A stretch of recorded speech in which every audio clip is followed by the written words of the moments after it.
They say if you watch the full video and really watch it frame by frame, moment by moment, there's a second where she looks straight into the camera. Not past it. Not through it. Into it. And that's when the air changes. That's when you feel like something's watching you. The footage is only 2 minutes and 26 seconds long. It's grainy, low-res, and silent. The hotel's security camera watches from a high corner of the elevator. The girl, Elisa Lam, is alone, wearing a red hoodie, her black hair falling messily to her shoulders. Her movements are jittery, erratic. She presses multiple buttons. Waits. No door closes. No elevator moves. That's where the mystery begins. But no one watching that tape expected it to be the last time Elisa would be seen alive. It's early 2013 and the Cecil Hotel, nestled deep in downtown Los Angeles, is trying to rebrand itself. Once a decaying hotspot for crime, addiction, and suicide, it had recently changed names to Stay on Main in an effort to distance itself from its own reputation. But its walls hadn't forgotten. Neither had the ghosts. Elisa Lam, a 21-year-old student from Vancouver, Canada, had been traveling solo down the West Coast. Her Tumblr blog was a diary of sorts, updates about books, mental health, boys, and the kind of deep introspection common for a young woman searching for herself. She checked into the hotel on January 26th. Initially, she was sharing a room with strangers in a hostel-style setup, but was moved to a private room after her roommates complained about her strange behavior. On January 31st, Elisa was scheduled to check out. She didn't call her parents. She didn't post online. She just disappeared. February 1st, 2013. Hotel staff begin checking her room. Nothing out of the ordinary except that her belongings are still there. Clothes, books, even her wallet. The LAPD is called in. A missing persons report is filed. The hotel is searched. Top to bottom. Every hallway. Every floor. No one finds Elisa. Until 6 days later when the LAPD releases the video. Let's break it down because every second of that tape is a step deeper into something that defies logic. Midnight to 0:10, Elisa enters the elevator, head slightly lowered. She presses several buttons, one after the other. Then she steps back. Waits. Nothing happens. The doors remain open. 0:11 to 0:30, she leans forward slightly, peeking out into the hallway. She suddenly steps back quickly, then flattens herself against the wall as if hiding. But from what? 0:31 to 1 o'clock, she makes several erratic movements, peeking again, then stepping forward, back, turning in small circles. It's like she's trying to outmaneuver something. Something unseen. 1:01 to 1:21, she steps out of the elevator. Her arms start moving in unnatural, sweeping gestures, almost like she's conducting an invisible orchestra. Her fingers bend in strange ways, as if she's not controlling them. 1:22 to 1:56, Elisa steps out of frame entirely. The elevator doors finally close. The car moves between floors. No one enters. By the end of the tape, one thing is clear: whatever was happening in that hallway, Elisa was terrified. The internet blew up. Reddit, YouTube, conspiracy forums, everyone had a theory. Some thought she was being followed. Others claimed she was under the influence of drugs or in the midst of a manic episode. But some began noticing more chilling details. The elevator doesn't behave like a normal elevator. It stays open for minutes despite her pressing multiple buttons. Her movements seem off, not like a person hiding from someone, more like she was playing a game with something she couldn't see. Her body language shifts from confusion to fear to something almost ritualistic. But the most disturbing detail? Several frames appear missing. Time jumps. Something or someone may have edited the footage before it was released to the public. Why? And what was Elisa running from? February 19th, guests at the Cecil Hotel begin complaining. The water smells funny. It's dark, like black tea. Low water pressure. It tastes off. Maintenance is called to check the rooftop water tanks, 4 massive cylinders that supply water to the entire hotel. The hatch on one is open. Inside, floating face up and naked, is Elisa Lam. Her clothes are found at the bottom of the tank. No sign of trauma. No drugs in her system. No alcohol. The official ruling? Accidental drowning, a conclusion that only deepened the horror. How did she get onto the roof? The Cecil's rooftop is locked. Alarmed. You can't get up there without a key, and the alarm would have sounded if anyone had tried. How did she open the tank? The lids are heavy. Not impossible, but not easy, especially for someone of her size. And once inside, how would she have closed it? The lid was found closed by the time maintenance arrived. So if Elisa climbed in on her own, who closed it after her? But here's where it gets darker. While the world was dissecting the video, obsessing over her hand movements, trying to match her final Tumblr posts to some hidden message, people started asking questions the police couldn't answer. Like how her Tumblr kept posting after her death. Or how a book about a girl found dead in a water tank went viral years before her death and mentioned a hotel with a similar layout. Or how the hotel had a long, bloody history with suicides, overdoses, and even serial killers, including Richard Ramirez, the Night Stalker, who lived there during his killing spree. And why, in all the hours of surveillance footage the hotel surely has, this was the only video ever released. Some said it was just a tragic accident. A young woman suffering a psychotic break. Nothing more. But others weren't so sure. A hotel employee anonymously reported seeing her talking to herself in the lobby. That's what made the staff suggest moving her to a private room. But another guest claimed he saw Elisa the day before she vanished arguing with someone in the hallway. A tall man in black. But police never confirmed this sighting. Online sleuths dug into the hotel's security systems, blueprints, even satellite imagery. And what they found would become the first in a string of impossible discoveries. There were rooms at the Cecil Hotel that didn't appear on the booking site. No room numbers. No floor markings. Just doors. And one of them was just down the hall from Elisa's. That's where the story begins to warp into something darker. Something deliberate. Not just a haunted hotel. Not just a mystery. But a system. A pattern. A trap. A week before she disappeared, Elisa posted a quote on Tumblr. "You're always haunted by the idea you're wasting your life." No one knew how prophetic that post would be. Because the elevator wasn't the last thing to see her. And this case? This curse? It didn't die with Elisa. Long before Elisa Lam ever stepped into the elevator, long before her image flickered across screens and into nightmares, the Cecil Hotel was already something dark. Something wrong. It didn't start that way. When the Cecil first opened in 1927, it was a monument to the American dream. A gorgeous, Beaux-Arts style structure with a marble lobby, stained glass windows, and 700 rooms towering over Los Angeles' booming downtown. Built for businessmen, travelers, and out-of-towners chasing gold and glamour in Hollywood. But the dream turned fast. And when it did, the Cecil became something else. By the 1930s, the Great Depression had hit Los Angeles like a plague. The area around the hotel, what would later be known as Skid Row, deteriorated into a haven for the homeless, the addicted, the forgotten. Crime surged. The glamour was gone. And the deaths began. The Suicide Hotel. The first known suicide at the Cecil happened in 1931. A man named W.K. Norton checked in under a fake name and took poison in his room. No one noticed until housekeeping found his cold body the next morning. It didn't stop there. Over the next few decades, the Cecil became a magnet for tragedy. 1932, Benjamin Doddick shot himself in the head in his room. 1934, Army Sergeant Louis Borden slashed his own throat with a razor, leaving behind a suicide note detailing his poor health. 1937, Grace E. Magro fell from a 9th-story window. Her fall was broken by telephone wires, but not enough to save her life. 1938, Roy Thompson, another former Marine, jumped from the roof. 1939, Erwin Neblett, a Navy cook, was found dead in his room. Poison again. 1940, 1944, 1947, more suicides. Jumpers. Pills. Gunshots. It got to the point where the LAPD started calling the Cecil the Suicide Hotel. And then the murders began. Elizabeth Short, the Black Dahlia. One of the most persistent rumors about the Cecil is that Elizabeth Short, the infamous Black Dahlia, was seen at the hotel just days before her mutilated body was found in Leimert Park in 1947. She was reportedly seen drinking at the Cecil bar alone. Crying. While this was never officially confirmed, the timeline fits. She disappeared on January 9th. Her body was discovered on January 15th. A 6-day gap. The kind of gap that echoes Elisa Lam's timeline. It was enough to fuel decades of speculation. Was there someone operating out of the Cecil? Someone who found vulnerable young women and made them disappear? Serial killers who lived at the Cecil. Let's talk about Richard Ramirez, the Night Stalker, one of the most terrifying serial killers in American history.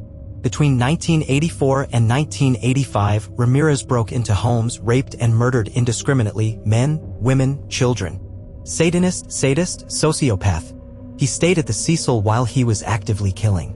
Reports say he'd return to the hotel covered in blood, toss his bloody clothes in the dumpster out back, walk through the lobby in nothing but his underwear, and no one batted an eye. Because this was the Cecil. Blood wasn't unusual here. Years later, in the early 1990s, another killer, Jack Unterweger, an Austrian journalist, booked a room at the Cecil while supposedly researching crime in LA. In reality, he was continuing a murder spree that had already started in Europe. He strangled 3 women with their own bras during his stay. All sex workers. All found within walking distance of the hotel. And he wasn't caught until he returned to Austria. The woman who landed on a man. One of the most chilling and absurdly grotesque deaths happened in 1962. A woman named Pauline Otten had a fight with her husband in their 9th floor room. He left to cool off. She jumped from the window. In a horrifying twist of fate, she landed on a pedestrian, George Giannini, who was walking by the hotel. Both were killed instantly. When first responders arrived, they couldn't tell it was 2 bodies. The impact had fused them together. The official report? Double suicide until someone noticed Giannini was still wearing shoes. If he jumped, his shoes would have flown off. That detail changed everything. That's the kind of detail the Cecil keeps hidden in its walls. Little truths that don't add up until they do. Ghosts, rituals, and the room no one talks about. The Cecil's reputation drew not only killers and victims, but something else. Paranormal investigators, occult enthusiasts, and satanic panic truthers all zeroed in on one thing. The hotel is cursed. There are reports of rooms that are colder than the rest of the floor, where breath fogs even in summer. Doors that lock from the inside and won't open until someone screams. Shadows that don't belong to anyone. But the rumors go deeper. According to former staff, there's a room not on any map. Not bookable online. No number on the door. It's been repainted, renumbered, rehidden. Some say it was room 308. Others claim it was the boiler room later converted and concealed. But what happened in there? There's one theory that keeps popping up on message boards, Reddit threads, even whispered in YouTube documentaries. It's not confirmed, but it's always the same story. Someone was trying to open a gate. The gateway theory. The gateway theory suggests that the Cecil sits on a sort of spiritual fault line, a thin place where the veil between worlds is weaker. Some believe that certain rooms, certain rituals, certain conditions can tear a hole between dimensions.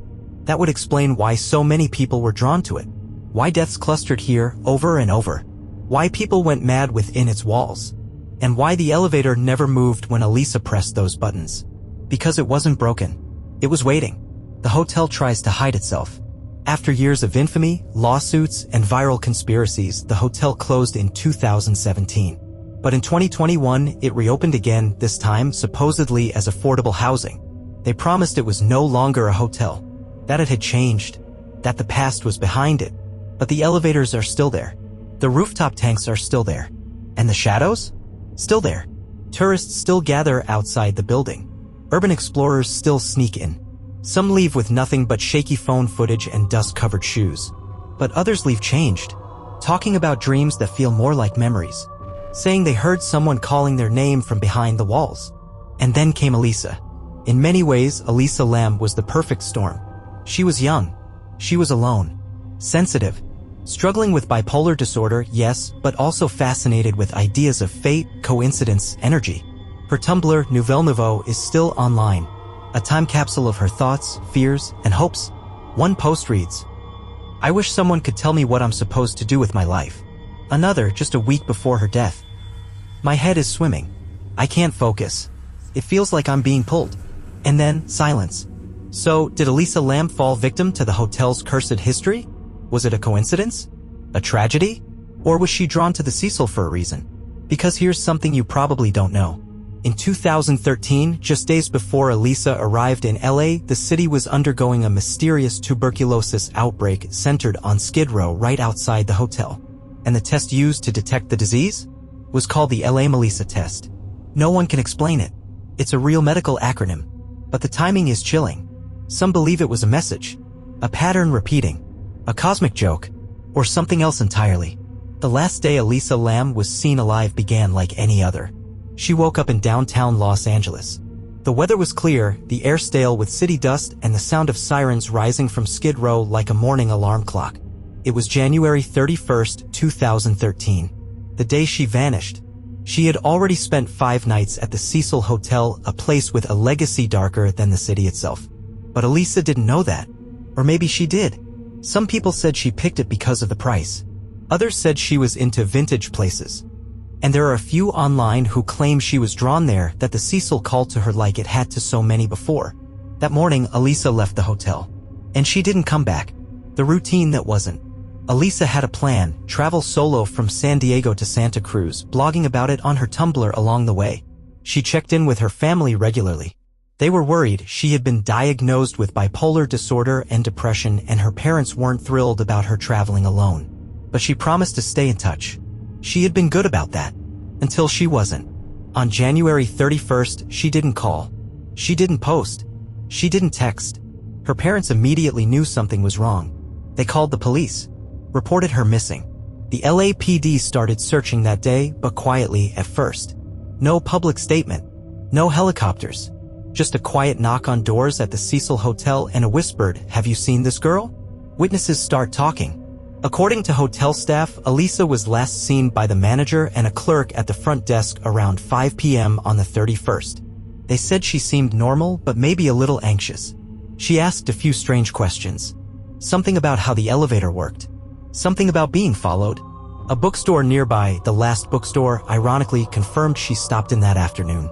The clerk remembered her because she bought several books, including one about astrology and another about the occult. She was friendly, the clerk said later. Kind of bubbly. Said the books were gifts. That was the last confirmed sighting of Elisa Lam alive. A room change and complaints. What the police found strange, what never made sense, was Elisa's room change. She had originally been staying in a shared room, hostel style, with 2 other young women. But just 2 days into her stay, she was moved to a private room. Not at her request. At the hotel's. When asked why, one staff member said her roommates complained about strange behavior. Pressed for details, the staff hesitated. Eventually, one clerk admitted that Elisa had been talking to herself. At night. Loudly. One night, she reportedly left a note on her roommates' beds that said, "Leave me alone," even though no one had spoken to her. Another time, she locked herself in the bathroom and wouldn't come out for hours. Some said it was a mental health crisis. Others believed it was something more. Because Elisa herself posted just days before that she was feeling off. "My thoughts are going 100 miles an hour and none of them make sense." The elevator that didn't work. This brings us back to the elevator footage, which was recorded the night she disappeared, though the exact time was never released. The video was timestamped, but the data was corrupted. Some frames were missing. Others had been slowed down, almost as if someone was trying to conceal what really happened in that hallway. We've already gone over the footage in part 1, but there's something new to consider. What if she wasn't alone? Several YouTubers and Redditors have enhanced the footage. In one slowed-down version, viewers swear they can see a shadow in the hallway just at the edge of the frame. Tall, human-shaped, standing motionless while Elisa panics inside the elevator. But when police searched the floor, they found no fingerprints, no evidence of another person. Still, hotel records show that several rooms on that floor were booked but never claimed. No check-ins, no luggage, no names, just ghost bookings. The elevator game. Online forums exploded with theories, and one of the most viral was the connection between Elisa and something called the elevator game. It's a Korean urban legend. Here's how it goes. 1. Enter an elevator alone in a building with at least 10 floors.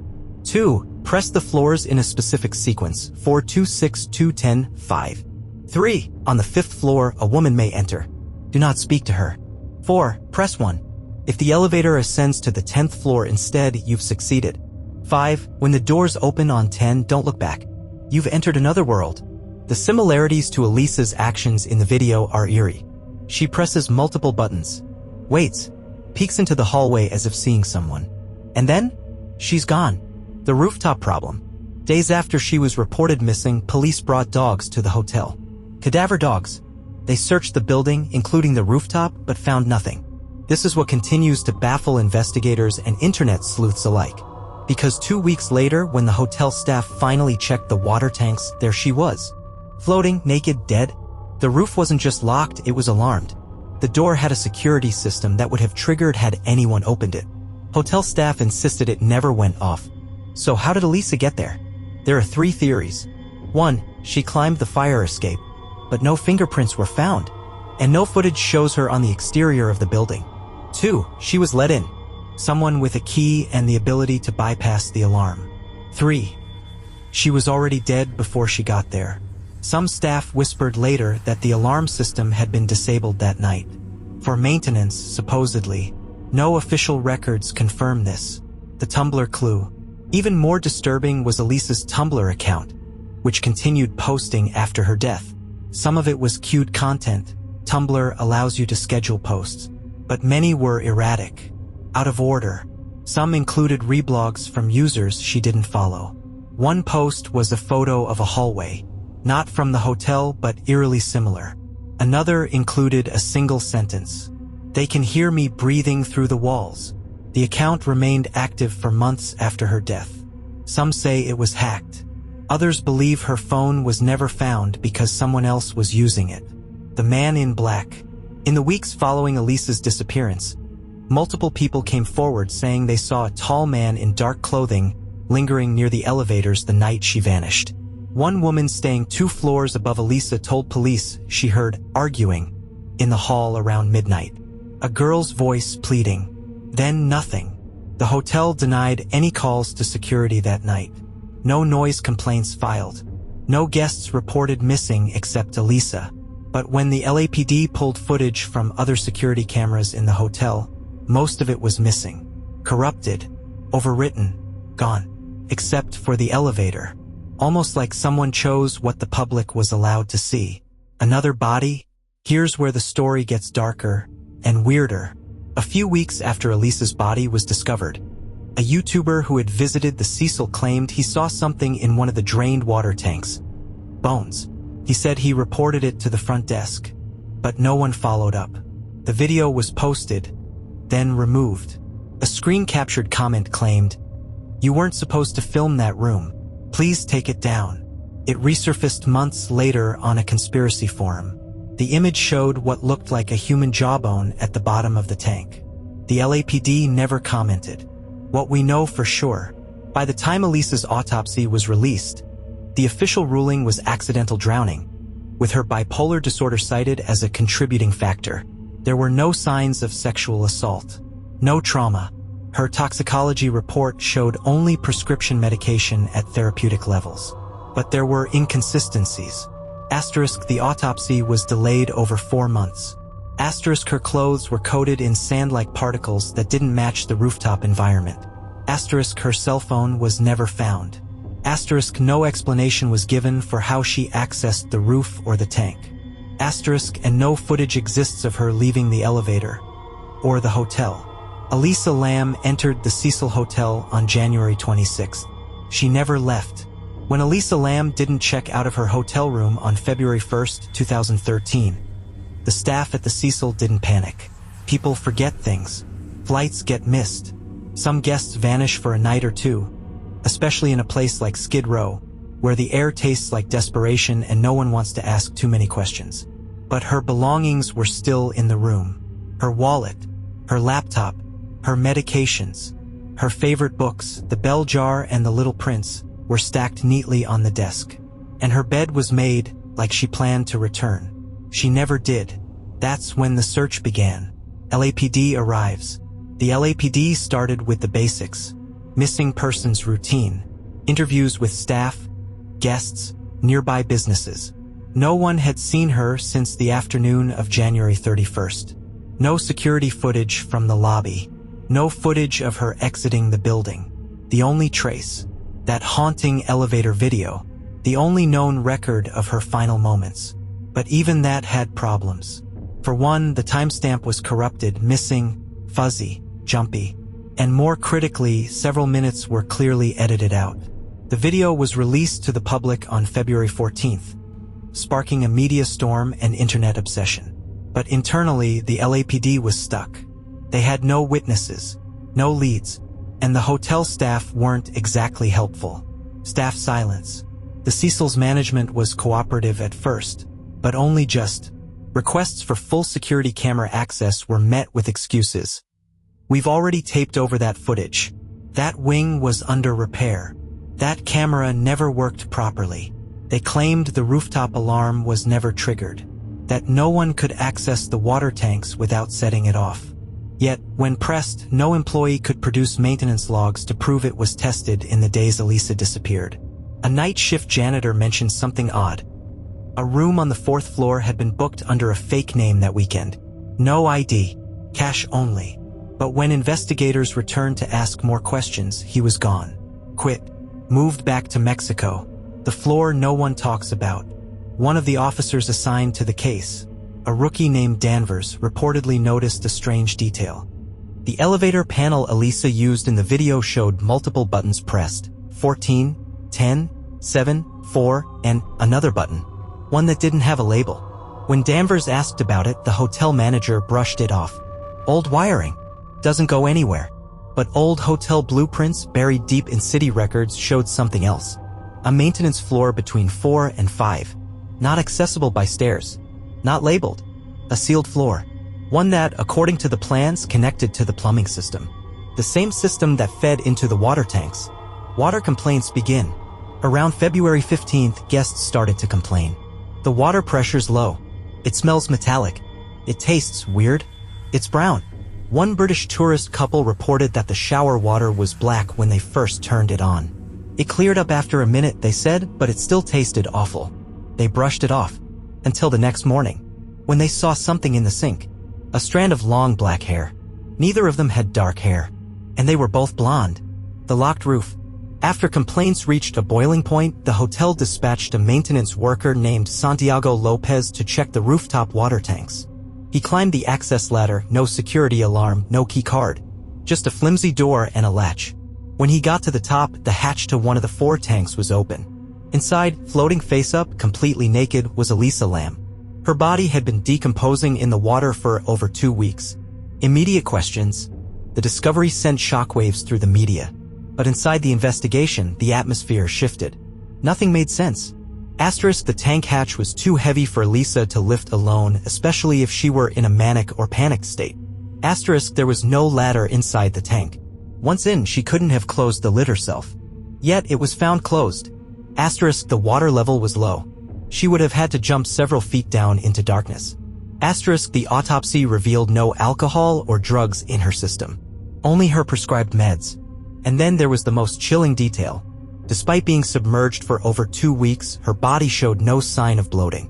No water in her lungs. No bruising. Nothing consistent with drowning. Some began to ask, was she already dead before she entered the water? Guests who left early. Hotel records revealed something else odd.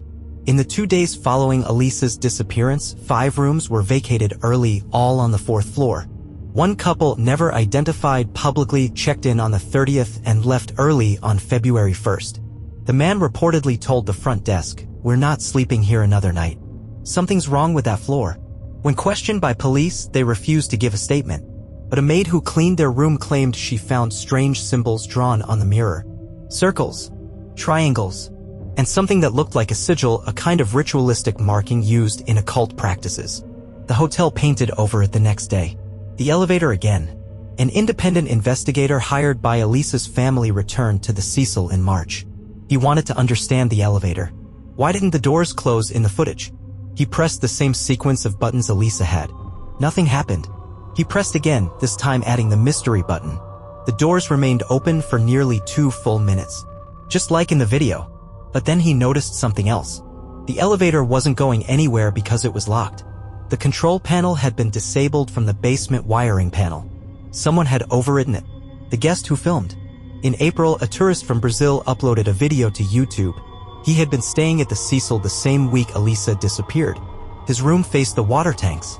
In the background of his short travel vlog, barely visible, you can see a figure on the roof. At night, alone. Frame by frame, viewers noticed something horrifying.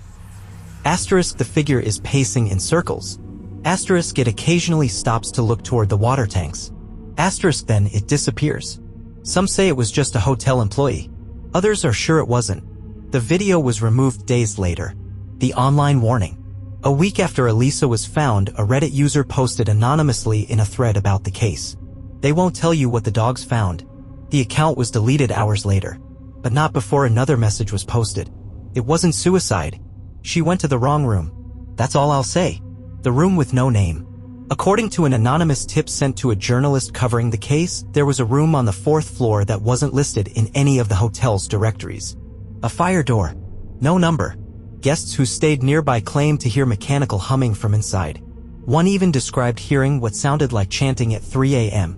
When the journalist attempted to access it, she found it locked. A hotel staff member later told her that room hasn't been used in years. It's storage. But when she peeked under the door, she saw light coming from underneath. The medical mystery. Perhaps the most puzzling detail came from Elisa's own autopsy. The coroner stated there was no sign of water in her lungs. Meaning? She didn't drown. Not conventionally. But without trauma or drugs, they had no other explanation for her death. The final cause was listed as accidental drowning, despite evidence to the contrary. One private forensic pathologist suggested an alternative theory. If her heart had stopped before she entered the water, there would be no inhalation. No water in the lungs. But the body wouldn't sink either, unless someone held it down.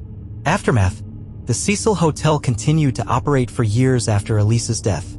The management said they were deeply saddened and offered condolences to the family, but they never answered key questions. Asterisk, why was the elevator panel tampered with? Asterisk, why was the footage edited?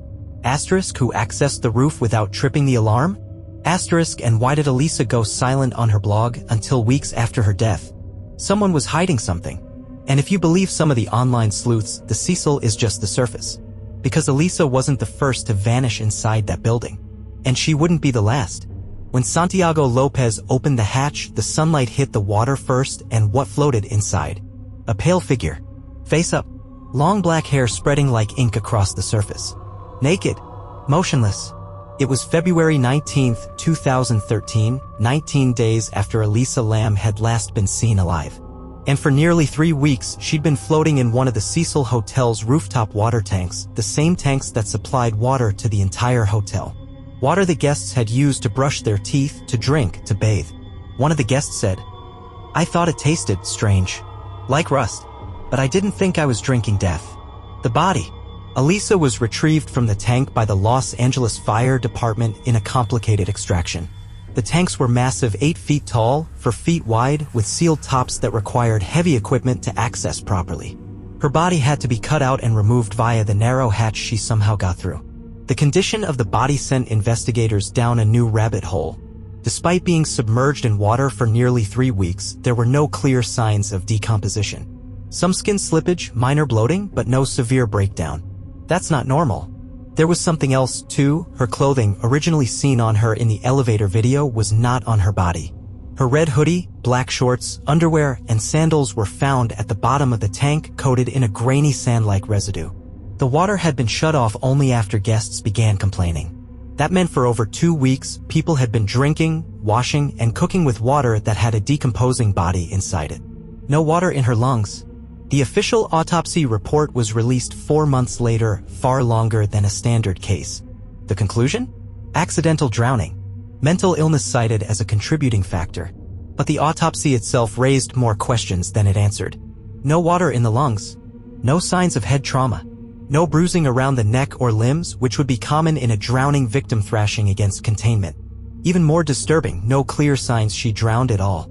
Some coroners questioned how she could have ended up in that position without external force. One independent pathologist put it bluntly. She didn't drown. She was placed there. The naked mystery. Why was Elisa naked? There are standard theories. Drowning victims will often shed clothing during the struggle, especially in cold water. It can be instinctual, a panic response called paradoxical undressing. But that usually accompanies hypothermia. The water in the tank wasn't cold enough to trigger that kind of response. And then there's the bigger question, if she removed her clothes, how did they sink perfectly to the bottom of the tank while she floated above? Unless she was already dead. Unless she was placed there, already stripped. The water tank problem. The Cecil rooftop was locked. That's not disputed. The only access was through a heavy security door with an alarm. Yet no alarm was triggered. The tanks themselves are difficult to access. Each is sealed with a 50-pound metal lid. The hotel staff claimed it was impossible for a guest to get inside alone. In fact, when Santiago Lopez found the tank, he had to use a ladder and both hands to lift the lid. Elisa Lam was 5 feet 5 inches, 115 pounds. No ladder. No leverage. And yet the hatch was found open. Then mysteriously closed again. The only fingerprints found on the lid? None. It had been wiped clean. Camera blind spots. One of the most disturbing parts of the case was how little footage existed of Elisa's final hours. Only the elevator video. No camera captured her on the stairs, on the roof, in the hallways after the elevator. When questioned, the hotel claimed that many of their cameras were not working at the time, including those pointed at the rooftop door. Convenient. What's worse, LAPD requested backups. None existed. Either they were never saved or someone made sure they were erased. The sound in the pipes. Multiple guests recalled something eerie in the days before the discovery. At night, the pipes made noise, loud knocking from the walls. One guest compared it to someone banging from inside the water tank. Others said they heard a woman's voice, muffled, crying, singing, and when the police asked hotel staff if they'd heard anything, a janitor claimed, "I thought it was rats in the pipes. I didn't want to check. It happens all the time here. But what if it wasn't rats? What if Elisa was alive for a time trapped inside that tank?" The sigil room. A former hotel employee who worked the overnight shift came forward anonymously to a local blogger investigating the case. He told her something chilling. He said that during the search, a group of police entered room 514 and stayed inside for nearly 30 minutes. No warrant, no report filed, no follow-up. That room was directly beneath the rooftop stairwell. The employee said they later found burned candles, red chalk symbols on the floor, and something that looked like animal bones in the sink. He tried to report it. No one followed up. The room was sealed the next day. Quietly. Elisa's journal. When police recovered Elisa's belongings from her room, they found a small leather-bound journal. Her final entry? "I am getting closer. Something is waiting for me. Maybe I'll finally understand." Some believe she was having a manic episode. Others think she was documenting a feeling, something people often report before intense supernatural encounters. Another entry from earlier that week. "There's a humming in the walls. I thought it was the AC, but it's not. I can feel it under my skin." And in the margins, faintly scribbled, "There's a door on the roof, but it's not always there." The LA Melissa test. In the weeks following Elisa's death, another bizarre connection surfaced. At the time of her disappearance, downtown LA was experiencing a tuberculosis outbreak. The medical test used to detect the strain? LA Melissa. That's not fiction. It's real. Look it up. Lipoarabinomenin enzyme-linked immunosorbent assay. The acronym had existed before her death. Coincidence? Probably.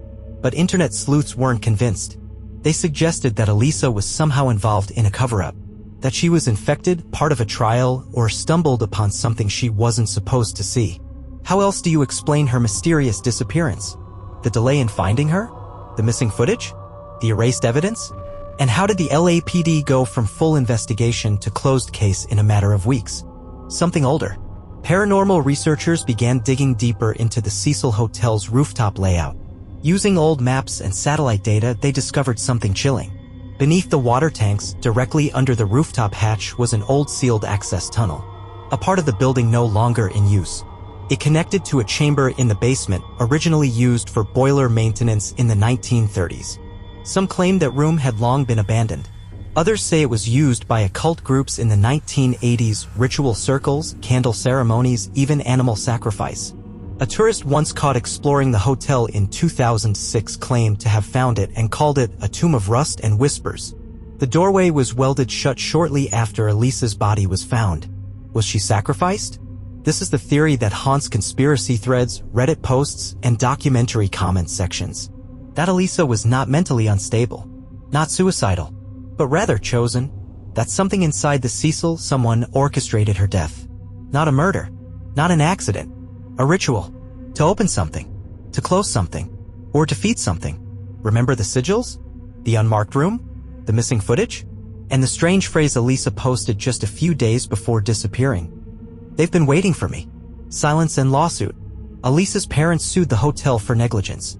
The case was ultimately dismissed, with the judge ruling there was no evidence the hotel could have foreseen what happened. But even that ruling was strange. The hotel fought the release of security footage, internal emails, and access logs. The court sealed parts of the record. To this day, some documents remain classified. Why? What's the hotel still hiding? Or what is the city hiding? One final detail. A maintenance worker who had been working off-site during the incident returned months later. Curious, he went to the rooftop. The tanks were drained, cleaned, empty. But he swore on the inside of the lid, faintly scratched, he saw 4 letters. Help. It was never confirmed. But others have since claimed to see it too. Just for a moment. Before it fades. When the LAPD confirmed the body in the water tank belonged to Elisa Lam, most of the world assumed the mystery was over. A girl had gone missing. She was found dead. Case closed. But then her Tumblr account kept posting. New entries. New reblogs. New thoughts. For weeks after her death, people assumed it was scheduled content. Tumblr has a queue feature. But the nature of the posts, the timing, it didn't feel like a digital leftover. It felt like someone or something was still there. Still typing. Still watching. Still speaking. And that's when the internet stopped believing in closure. The Tumblr timeline. Elisa's blog, Nouvelle Nouveau, was a reflection of her inner world, dark, thoughtful, poetic. She shared quotes from novels, random thoughts, gifs of old movies. It was deeply personal, often melancholy. But it wasn't chaotic. Until after her death. February 1st, 2013, the day she disappeared. Her final confirmed activity on the blog was a reblog of a simple image, a girl sitting alone, staring out a window. February 2nd to 19th, silence. February 20th, one day after her body was found, a post appears, a reblogged photo of a forest, overlaid with the caption, "You're not lost. You're here." It rattled users who followed her. How is she still posting? The queue theory. Some tried to explain it away. Tumblr users often queue posts days or even weeks in advance. If Elisa had set up a long queue, her blog could have continued without her. Simple enough. Except, the queued posts didn't feel scheduled. They referenced things that happened after her disappearance, trending topics, viral images, cultural references that hadn't existed when she was alive. Like a reblog of a popular meme that didn't go viral until February 17th. Or a quote from a TV show episode that aired on the 18th. And the frequency of the posts changed. Before her disappearance, 1 or 2 posts per day. After, bursts of 5, sometimes 10, in a single hour. Like someone was behind the keyboard. The ghost in the tags. It gets weirder. One user, an anonymous coder on a Reddit deep dive thread, scraped the metadata from Elisa's Tumblr page using an open source tool. Tumblr, like most websites, embeds hidden timestamps and user tracking info in its HTML. What he found was chilling. Several posts that appeared on her page had no origin IP. Normally, Tumblr records where a post is made from, a location, device ID, etc. Even queued posts carry that signature. But starting February 20th, her blog began posting phantom entries, no source data, no queue ID, no timestamp code. Just there, as if they appeared from nowhere. The message in the code. Another user, a digital forensics hobbyist from Poland, noticed something even stranger. Buried in the source code of a reblogged image was an embedded message. An invisible comment not shown on the page unless you viewed the code directly. It read, "I saw them in the mirror. They weren't reflections." The original image? A black and white photo of an empty hallway. No one knows who uploaded it. It wasn't traceable to any other blog. Some believed it was Elisa trying to leave a message from beyond. Others thought it was someone playing with the case, taunting her followers. But then, it happened again. The unfollowed follower. In late February, a blogger Elisa had never followed received a notification Nouvelle Nouveau had followed them. They didn't recognize the name at first. It had been weeks since the case went viral. They clicked on the profile and saw her photo, her face, her blog. They panicked, posted about it on a forum. She followed me, then unfollowed. I don't know why. I'm a true crime writer. I hadn't written anything about her yet. 2 days later, he posted his first blog entry on the Lam case, and a new post appeared on her Tumblr. A photo of stacked books. On top, the bell jar, Sylvia Plath's novel about madness, isolation, and suicide. The scheduled death. Tumblr allows queued posts to be scheduled but not far in advance. The maximum time? 1 year. A researcher tried to replicate Elisa's posting pattern with test accounts. Even queued images or text require user action. You have to physically schedule them or use an API. But there was no record of Elisa accessing the queue after January 31st. None. Yet posts kept coming. In fact, her blog was still quietly active into late March. That's nearly 6 weeks after her death. Even Tumblr staff were stumped. In an anonymous comment later leaked, a former engineer at Tumblr admitted, "I can't explain it. Either the account was hacked or someone with backdoor access was using it. But even then, some of the posts weren't in the logs. It's like they just existed." The missing phone. One of the biggest unanswered questions in the Elisa Lam case is what happened to her cell phone. It was never found in her room. Not with her belongings. Not in the water tank. Not pinging any tower. Gone. Police believed it was either lost or stolen. But there's a possibility Elisa had it with her when she died. So if her phone never surfaced, who had it?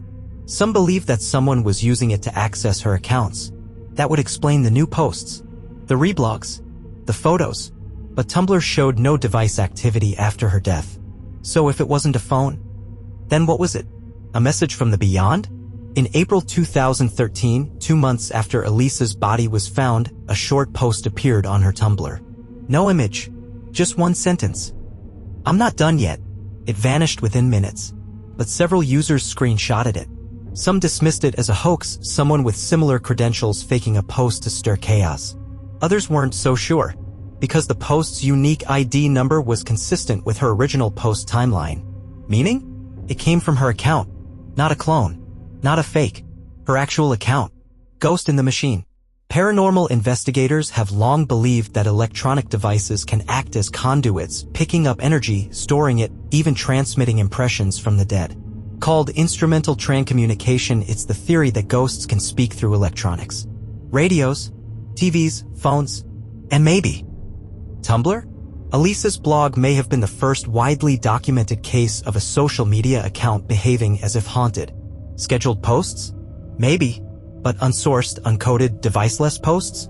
Impossible. Unless. One final post.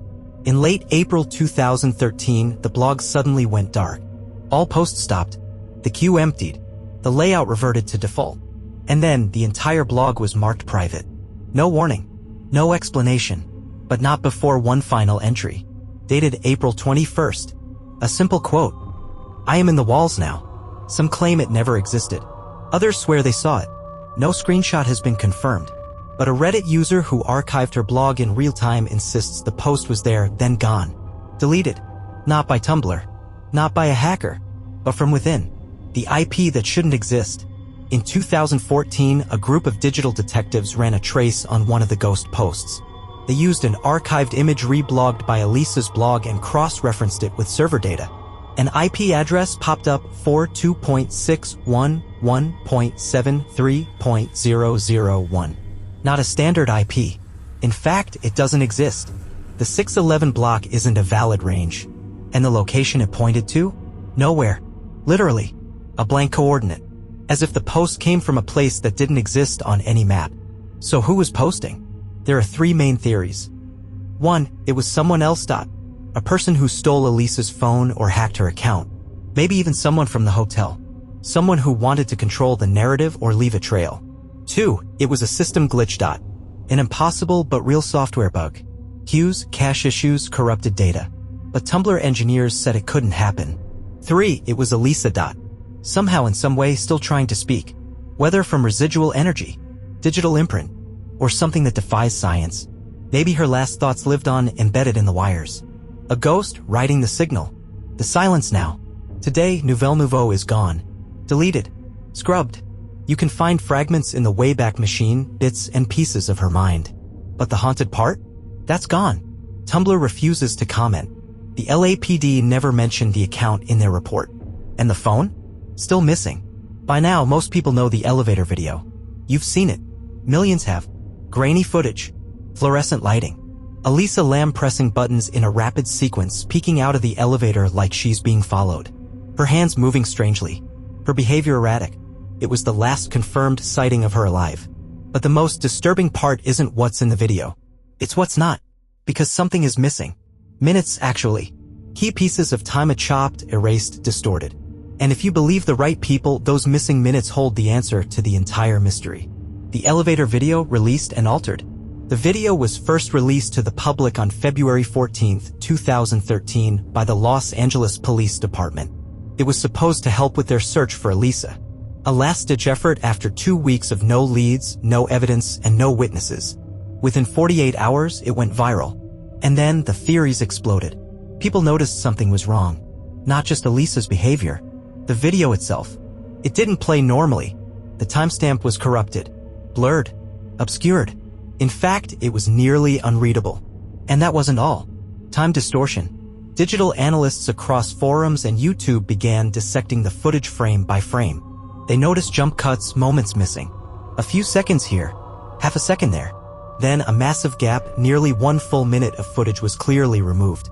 The elevator camera, like most security systems, records at a standard frame rate. But in Elisa's video, that rhythm was broken. Here's what should have happened. Asterisk press elevator button. Asterisk door delay 5 to 10 seconds. Asterisk elevator closes, moves floors. But in this video, the door stays open for over 2 minutes, then finally closes. That's not a malfunction.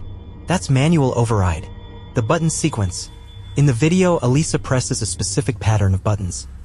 Asterisk 14, asterisk 10, asterisk 7, asterisk 4, asterisk, and a mystery button.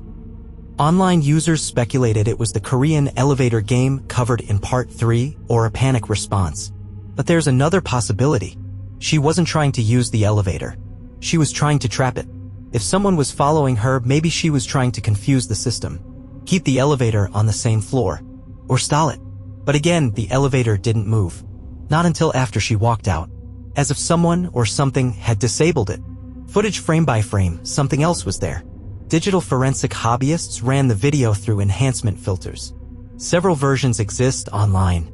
In one, when the contrast is turned up and the gamma is adjusted, you can just barely make out a shadow in the hallway outside the elevator.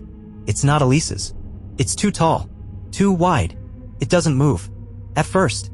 But when she leaves the frame, the shadow flickers. Some claimed it was compression artifacting, a glitch caused by low-quality footage. Others insisted someone else was there, and that person was intentionally edited out. Why edit the footage? That's the question that cracks the case wide open. Why would the LAPD or someone before them cut and manipulate a piece of key evidence? Several possibilities. 1. To protect an innocent person.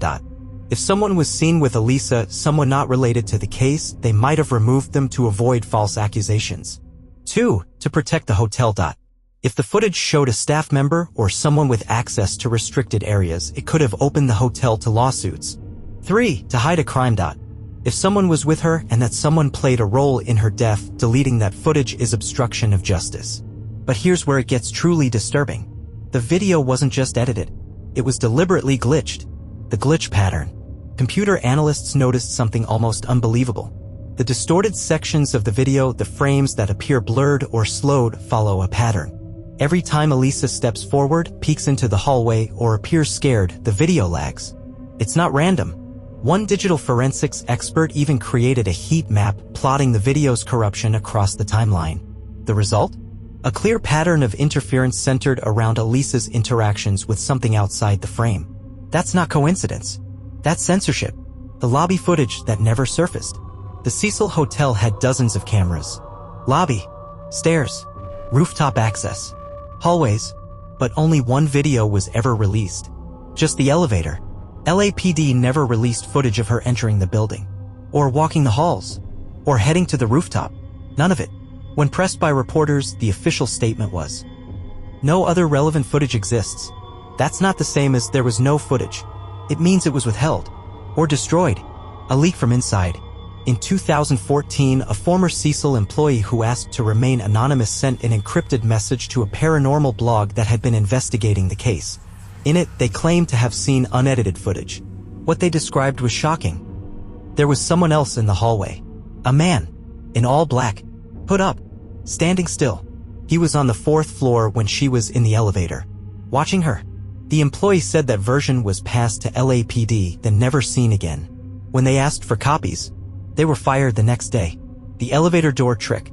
Multiple guests over the years have complained that the Cecil's elevator behaves strangely. Doors opening to wrong floors. Stopping between levels.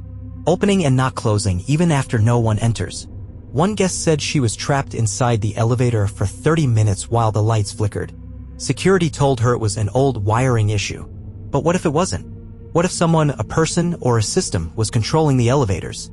Some believe there's a hidden access panel in the boiler room that can override the elevators. Elevators, after all, are controlled by central computers. If that panel was tampered with, then someone could keep Elisa trapped while watching her every move. The floor with no name. We covered this briefly in Part 4, but it bears repeating. The elevator has a button with no label. In the video, Elisa presses it. Nothing happens. Or maybe it does. Some former employees claim there's a maintenance floor between levels 4 and 5 sealed years ago used for old wiring and water control systems. It doesn't appear on booking sites. It doesn't have a room number. But if you press that button, some say the elevator stops there. Just for a moment. And if you get off, you don't come back. Why 1 minute? The largest missing chunk of time in the video is 1 minute and 9 seconds. It's not enough time to run, escape, or hide. But it is enough time to * step into the hallway. * be confronted. * be forced somewhere. * be silenced. And for someone to step into the elevator and remove her. But in the version we got, that moment is gone. Erased. Some call it a ghost edit. Others call it a cover-up. The fact remains, the last clear moment Elisa was alive is deliberately censored. The elevator game revisited. What if it wasn't someone? What if it was something? In the Korean urban legend, pressing a specific combination of buttons in an elevator opens a portal to another world. The rules are simple. Press floors in a precise order. Ignore the woman who enters. Don't speak. Don't leave. Some believe Elisa was playing the game. Maybe she didn't believe in it. Maybe she wanted to test it. Maybe she triggered something that couldn't be undone. In the legend, once the door opens on the 10th floor, you can step into another world. But the price is never returning. Security guard testimony. An unverified but chilling story surfaced on a message board in 2015. A user claiming to be a former overnight security guard at the Cecil said this. The night Elisa disappeared, there was an alert from the rooftop sensors at 2:03 a.m. Then it cleared. Logged as a false positive. But I remember seeing the elevator panel active at the same time. Someone had overridden it. That's not normal. Only engineering can do that. That log was never released. No mention of it in police reports. But it matches the missing minute in the video almost exactly. The ultimate question. So here we are. The video is the key. The last known footage of Elisa Lam alive. And it's edited, cut, distorted, scrubbed. Why? Who had access? What was removed? And perhaps the scariest question of all. What if the footage wasn't edited at all? What if the distortion is exactly how the camera recorded it? Not a person interfering, but a phenomenon. Something the camera could see, but we can't. Something that doesn't exist in frames. Only between them. When Elisa Lam's story finally began to fade from headlines, it left behind an uneasy silence, a sense of unresolved horror. People moved on. New scandals took over the news cycle. The Cecil Hotel returned to its attempt at rebranding. But the building, it remembered. And 2 years later, someone else died. Same place. Same eerie conditions. Another traveler. Another water-related death. Another unsolvable mystery. And this time, it was supposed to be impossible. Because by then, the rooftop had been sealed. September 2015, a new guest. Her name was Alison Rivera. 28 years old. Travel blogger, based in New York. She had a modest following on Instagram, known for documenting offbeat and haunted places around the U.S. On September 17, 2015, she checked into the Cecil Hotel, which was, by then, operating under its rebranded name, Stay on Main. She posted a selfie in the lobby. The caption read, "Cecil Hotel, baby? Let's see what ghosts live here. Ghost #urban exploring #haunted hotels #Elisa." Her followers loved it. They didn't know it would be her last post. The disappearance. Alison was supposed to check out on the 20th. She didn't. Staff knocked. No answer. They entered the room. Her luggage was still there. Bedmade. Wallet and ID on the dresser. But Alison was gone. Her camera was missing. And her phone. There were no signs of a break-in. No struggle. No blood. No note. Security reviewed the footage. There was nothing. No video of her leaving her room. No video of her in the elevator. No footage of her on the premises after the night she arrived. It was Elisa all over again. Only worse. The final photo. That same evening, around 11:37 p.m., one of her followers received a DM. It was from Alison's account. No text. Just a photo. It was blurry. Taken from a high angle. Showed the top of someone's head. Brown hair. Could have been Alison. Could have been anyone. In the background, a water tank. The image was tagged with only one word. Again, the follower didn't think much of it, thought it was part of some marketing gimmick. But days later, when the news broke that Alison was missing, she realized that photo wasn't on Alison's profile. It was only sent directly, and it had been deleted from the sender's account. The smell. By September 25th, guests were once again complaining. The water pressure is low. It's discolored. It smells sweet. One guest said her shower ran brown. Another said the toilet water bubbled like there was air trapped in the pipes. A few even mentioned hearing tapping from inside the walls. That's when hotel maintenance decided to check the plumbing. And someone remembered Elisa Lam. They went straight to the roof. Locked doors, open tanks. By 2015, after the backlash of the Lam case, the Cecil had installed keycard-only rooftop access. There were 2 separate alarm systems and a camera pointing directly at the door. None had been triggered. Yet when they opened the door, the alarm didn't go off, and one of the water tank hatches was open. Inside was a body, floating face up, naked. It was Alison Rivera. The impossible rooftop. The police were baffled. The rooftop door hadn't been accessed, no card swipes, no alarm logs. The security camera showed nothing but darkness from 10 p.m. to 6 a.m. as if the footage had been corrupted. But there was no sign of forced entry. No damage to the lock. The only clue? A smudged footprint on the inner edge of the tank, and a smiley face drawn in condensation on the side of the hatch. Drawn from the inside. The autopsy. The LA County Coroner's Office performed an autopsy. The findings were familiar. Asterisk no drugs in her system. Asterisk no alcohol. Asterisk no external injuries. Asterisk no water in the lungs. Cause of death? Undetermined. Again, her body hadn't been in the water long, they estimated about 48 hours. But the decomposition was wrong. Too advanced in some ways. Not enough in others. Her skin was cold. Almost preserved. Like she'd been in a freezer. But the water was lukewarm. The official file listed the death as unexplained. Unofficially? They stopped talking about it. A police slip-up. During a local news interview, a police spokesman made a small but chilling mistake. He referred to the case as another Lam-style incident. Another? How many were there? Reporters dug. No answers. The department sealed the Rivera file within a week. And Alison's parents were paid a settlement, though they had never filed a lawsuit. The footage that doesn't exist. The camera in the hallway outside Alison's room didn't work. Same excuse, maintenance. The camera facing the elevator? Missing data for September 18th and 19th. The footage that should have shown her exiting the elevator to head to the roof? Gone. Exactly like Elisa Lam. The folder on her laptop. Weeks later, Alison's laptop was recovered. It was found in a pawn shop 5 miles away. The hard drive had been wiped except for one folder hidden deep in the system. It was titled 308. Inside, dozens of blurred photographs, dark shapes, hallways, scratched walls, pipes, and one file labeled Elisa_room.wave. It was an audio file, 1 minute long, just static, until the last second. A whisper, she showed me the way. 308, the room that doesn't exist. Researchers had heard of room 308 before. It's the ghost room, the one that doesn't appear on hotel maps.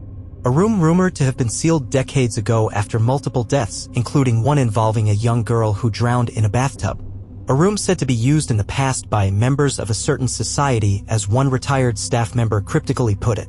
In Alison's blurred photos, one image clearly showed a brass number plate, 308. But that room number isn't in the Cecil's official directory. And the 3rd floor only has rooms up to 306. So where was the photo taken? And how did she find it? The bellhop story. A former bellhop at the Cecil, now in his 60s, came forward anonymously to a true crime podcast. He had worked the night shift in the 90s. He said there was a room used for special guests with no luggage. Guests who didn't check in through the front desk. It was on the service hallway of the 3rd floor. No number on the door. But he remembered the code, 308. He said he once opened the door by accident. Inside was a ritual circle, melted candles, chalk symbols, and a bathtub filled with dark water. He closed the door. He never went back. A posthumous post. A month after Alison's death, her blog posted one last entry. Timestamped at 3:33 a.m. A single image. A hallway. Wet floor. A mirror with a long crack down the middle. The caption. "We all float here." The post was deleted within 12 hours. The account was deactivated. Tumblr refused to comment. A pattern emerging. 2 women. Both travelers. Both drawn to the Cecil. Both found naked in rooftop water tanks. Both with no signs of drowning. Both with missing digital footprints. Both with ties to room 308. and both allegedly left behind a message, cryptic, fragmented, chilling. Someone or something wanted their story told, but only in pieces, only in riddles. The map and the symbol. In Allison's camera card, which was eventually recovered, one photo stood out. It was taken in a boiler room. An old map of the hotel floor plan, yellowed with age. Scrawled in red marker was a symbol, a sigil of some kind. In the center, 308. And beneath it, written in smeared ink. The water takes what the walls cannot keep. No one knows who wrote it, but paranormal researchers say the symbol matches one found in a 16th century text on spiritual gateways meant to bind entities to a location of power. The text? Called Aqua Obscura, dark water, a closing that never closed. In 2017, the Cecil shut down for renovations. Or so they said. Construction began, then stalled. Workers refused to enter certain parts of the building. One electrician claimed his tools kept vanishing. Another said he heard footsteps in the empty elevator shaft. The site sat untouched for 2 years, because every time someone entered the third floor's east wing, the blueprints didn't match the space. Rooms didn't align. Doors led nowhere. And somewhere in the middle of it all was room 308, waiting. If you ask at the front desk of the Cecil Hotel or Stay on Main, as it tries to call itself, for room 308, they'll tell you there's no such room. We skipped that number, they'll say, just like buildings that don't have a 13th floor. But that's not true, because room 308 does exist. It's not available on any booking website. It's not listed on any fire escape map. But former employees, forgotten blueprints, and photos from dead guests all point to one chilling truth. There's a room at the heart of the Cecil that someone doesn't want you to find. And it may be the source of everything. The first whisper. The earliest mention of 308 isn't in hotel records. It's in police reports buried deep in the archive. October 1966. A maid named Dolores Merced reported screaming sounds coming from an unmarked room on the third floor. She described the cries as childlike, but echoing, like it wasn't one person but a bunch of voices. Officers responded. No one was there. The room was empty, dark, and didn't have a number on the door. But on the internal key ledger, that door was labeled 308. The report was filed, closed, forgotten, until it happened again, and again. Over decades, the room that moves. Guests who stayed in room 306 and room 310 reported a strange phenomenon. They could hear breathing through the walls at night, whispers, knocking patterns. Some claimed their clocks would stop at 3:08 a.m. exactly. One guest, an engineer visiting from Japan in 1998, checked out early and refused to return. His complaint form read, "This room has an energy hole. Pulls at me. Something is behind the wall." The hallway outside room 308 always felt colder than the rest of the floor, even in summer. Thermal cameras used by urban explorers showed a temperature drop of over 10 degrees at the door. But when they tried to open it, the handle wouldn't turn. Even with the master key, the builder's map, an original blueprint of the Cecil, discovered in the Los Angeles City Planning Archives, showed something damning. A sealed auxiliary room between rooms 306 and 310. It was initially labeled Bathing Suite 308. Old-style hotels sometimes included communal bathrooms in the early 20th century. But this one had private plumbing, a clawfoot tub, and a floor drain.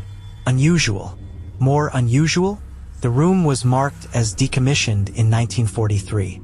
The same year a guest named Gideon Clark died in the tub. Slashed wrists, drained blood, water still running. His body wasn't discovered for 3 days. When they opened the door, the inside of the tub was bone dry. But there was a handprint on the ceiling, upside down, the ritual evidence. In 2016, a team of amateur paranormal researchers, part of a YouTube channel called Veil Watch, managed to break into the sealed room 308. They live-streamed it for exactly 14 minutes and 22 seconds. Then the stream cut out. They never posted again. But a few viewers captured parts of the feed. Asterisk a room covered in burned candle stubs. Asterisk red chalk markings on the floor. A hexagram surrounded by symbols. Asterisk a large, clawfoot bathtub filled with black liquid. Asterisk scratches on the walls that looked like fingernails. In the final seconds before the stream died, a voice whispered, "She's still here." One of the researchers, later contacted by a journalist, refused to speak about what they saw. He just said, "We left the room, but I'm not sure the room left us." 308 and Elisa. Digital sleuths noticed something bizarre in Elisa Lam's Tumblr archive. An audio post from early January, weeks before her death, titled, "Bath Ritual." It's a lo-fi recording. Static, running water, soft humming, then a single sentence. "It has to be room 308. The bath. That's where it starts." This post was deleted shortly after her death, but was later recovered via the Wayback Machine. At the time, no one had connected her to 308, but she had clearly heard of it. Had she read about it, been told, or had she found it? Alison Rivera and the coordinates. Alison's recovered SD card, found weeks after her death, contained a photo with embedded geolocation data. The coordinates? 33.0416 degrees north, 118.2509 degrees west. That pinpoints the third floor of the Cecil Hotel. More precisely, the east hallway. Overlaying the GPS with architectural diagrams placed it right outside the door that should be 308. Alison had been there, and if her blurred image is to be believed, she went inside. The next photo in her set shows a tub, a reflection in a mirror, a blurred figure standing behind her, rituals in the walls. A retired LAPD detective who spoke anonymously claimed he had investigated a series of missing persons cases tied to the hotel in the 1980s. Runaways, drifters, prostitutes, all vanished from the area between the 3rd and 5th floors. He said the hotel was never cooperative, but he learned about a group renting a room on the 3rd floor in cash. Always the same room. No paper trail, no ID, just one name written in a ledger over and over. E. Lam. He dismissed it at the time. Now he's not so sure. The bathtub. Why the tub? It's the one feature that remains consistent. Elisa. Alison.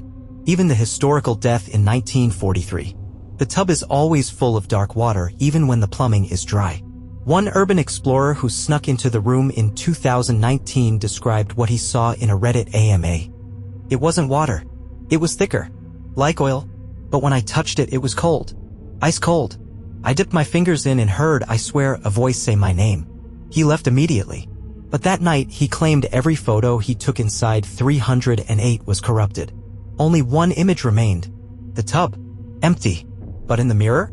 A girl in a red hoodie standing in the doorway. The architect's notebook. A researcher from UC Irvine discovered a journal written by Llewellyn March, the original architect of the Cecil Hotel. In it, he wrote about designing around the ley line, an energy path believed by some occultists to carry supernatural power. One passage stood out. One room must hold the current, like a dam, or else it flows freely. The room was unnamed, but the coordinates matched room 308. Room 308, not just a room. So what is it? A cursed room? A supernatural conduit?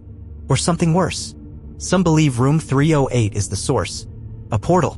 A drain. A thin place between worlds held together by ritual and blood. It feeds on water. It feeds on grief. It calls to certain people. People like Elisa Lam. Like Alison Rivera. And others we never heard about. Others who didn't leave a blog behind. Or a blurry photo. Or a whisper on a recording. The door today. Today, room 308 is bricked over. Painted the same color as the hallway. Unmarked. But some guests swear it's still there. They say at night the outline shimmers faintly under flashlight. That sometimes they hear something from behind the wall. Water dripping. A girl humming. And once, just once, a guest called the front desk and said, "Someone's trying to open a door that isn't there." There's a point in every mystery where the facts stop making sense and the only way forward is into the dark, to look fear in the face and ask, what if it's real? Not a cover-up. Not a malfunction. Not a psychotic break. But a curse. A place built to hold something. And the truth is, Elisa Lam may not have been the first. Or the last. Because once you start putting the puzzle pieces together, the edges blur. And you realize, this was never a story about one girl. It was a system. The evidence that doesn't fit. Let's start with what we know, the official story. Elisa Lam was a 21-year-old Canadian student traveling alone. She had bipolar disorder and was reportedly off her meds. She was last seen alive in the now infamous elevator footage. Her body was found 19 days later in a rooftop water tank. Cause of death, accidental drowning. That's the version you hear on the news. But here's what doesn't fit. The door to the rooftop was locked, alarmed, and untouched. No water in her lungs despite being declared drowned. No signs of trauma despite falling into a confined tank. Her clothes removed but no explanation why. Her Tumblr blog posted after her death. The elevator footage was edited. And room 308, the one she referenced, supposedly doesn't exist. Add to that another woman, Alison Rivera, found 2 years later in the exact same condition. No signs of entry. No cause of death. Just the same echo. Dark water. Mental illness or something else? Skeptics argue Elisa's death can be explained by her bipolar disorder. That she was experiencing a manic episode, possibly hallucinating, and accidentally climbed into the water tank herself. But if that's true, how did she lift the 50-pound lid? How did she close it from the inside? Why is there no surveillance footage of her reaching the rooftop?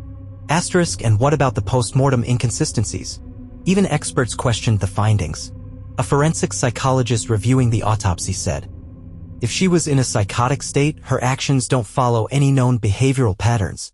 There's no clear delusion. No fugue state. It's like she's responding to something we can't see.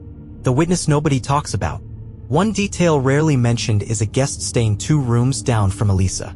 She was never publicly identified, but in a leaked statement she told police she heard something on the night of January 31st. Like someone talking to themselves. But it wasn't gibberish. It was a conversation like answering someone, but no one responded. She also claimed she saw a shadow under Elisa's door. She knocked. No answer. The next morning, Elisa was gone. That witness checked out early and refused further interviews. The digital trail. Then there's Elisa's online activity. Tumblr posts weeks after death. A photo sent from Alison Rivera's phone after she had disappeared. And GPS data showing both women near the unlisted room 308. Cybersecurity experts couldn't explain how Elisa's blog continued to post. Scheduled content? Possibly. But the posts referenced events that hadn't happened yet. Things only someone alive and watching would know. One reblog appeared hours after the discovery of her body. A quote from the yellow wallpaper. I wonder if they all come out of that wallpaper as I did. A story about a woman trapped in a room descending into madness. Or being pulled there. The sigil room. Room 308 was sealed for decades. Until amateur investigators broke in and revealed a room steeped in occult imagery. A sigil drawn in red on the floor. A black bathtub. Scratches in the mirror. And candles melted into the shape of a spiral. Experts in paranormal history identified the sigil as a binding glyph meant to trap something. An entity. A presence. But who drew it? And what were they keeping in? Or worse? What were they calling out? The hotel's silence. The Cecil never issued a full explanation. They changed names. Rebranded. Hid. But internal documents leaked during a civil lawsuit showed the hotel had a policy of not reporting unconfirmed deaths unless a body was found. Between 2007 and 2013, 5 guests went missing and were never recovered. That number? Never shared publicly. No open cases. Just names. Vanished. And guess where all 5 were staying? The 3rd floor. Patterns in the plumbing. A structural engineer investigating the hotel's schematics discovered something unusual. The water system runs in a loop. One that shouldn't exist. It begins in the tanks, runs through the walls, into the pipes, back to the tanks. No exit. No release valve. A closed loop of dark water, sealed by design. It's like the whole system was built to circulate water, but not for consumption. It's more like a containment system. Of what? No one knows. But it's centered directly beneath room 308. Ritual or design? The building's architect, Llewellyn March, left behind journals referencing the ley line beneath the hotel energy lines some believe connect points of supernatural power. March wrote, 308 is the anchor. It must remain sealed. The circle holds, but only in water. Why water? Because in occult practices, water is believed to be a veil, a conduit between worlds. reflection, depth, silence, and if something was buried beneath the Cecil or born there, the water would keep it asleep. Unless disturbed. Unless someone stepped into it. She was chosen. Some say Elisa Lam wasn't random. That she was drawn to the Cecil. Her blog posts before her trip were filled with cryptic phrases. I'm finally going somewhere important. I feel like I'm being guided. They've been waiting. And then she books the one hotel in LA with a legacy of death, suicide, and occult history. She stays on the floor with the sealed room. She enters the elevator that won't close. And she's found in the one place that connects all the pieces. The water tank, the final point in the loop. It wasn't coincidence. It was invitation. The whisper in the tape.